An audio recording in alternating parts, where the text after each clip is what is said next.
Tucker was the first woman to be executed in Texas after a 135-year gap. Karla and her family resided in Houston, Texas, and it is noted she had a troubled childhood. At the age of 8, she was introduced to weed. By 10, her parents had gotten divorced, and she learned that she was the byproduct of her mother's affair. By the age of 12, she was introduced into harder drugs and also sex. Then at age 14, she dropped out of school, and her mom introduced her into the world of sex work. Karla would get married at the age of 16 to 21-year-old Stephen Griffith. The two would split ways just a few years later because she told him that she wanted to work out her wild streak. After the split, she moved in with her best friend Sean and Sean's husband Jerry.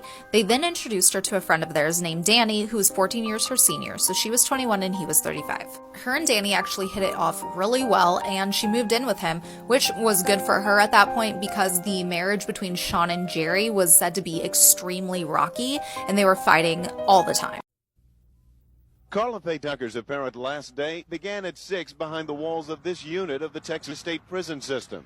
Continuing her fast, the 39-year-old convicted murderer declined breakfast and has been refusing to eat. I don't know what's going to happen either way, but I have to surrender that to the Lord. Prison officials say she met with family from 8 until about noon.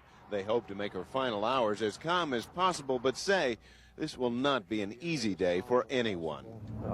This is a traumatic situation for everybody involved, not only for the inmate, but also the inmates' families, for our correctional officers, and we try to keep... There appears to be little chance the courts will stop the execution, but there are demonstrators here asking the sentence be commuted to life in prison.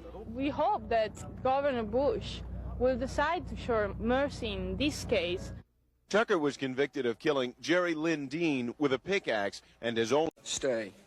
May God bless Karla Faye Tucker, and God bless her victims and their families.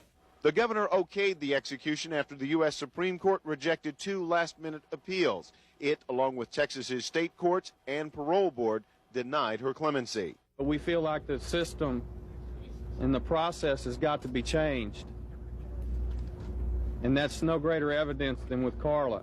In the end, the sentence was carried out with a sense of loss imposed upon the Tucker family and peace for the Thorntons. As she was dying, I did ask God to have mercy on her soul. It was the right thing to do. And her dying was also the right thing to do.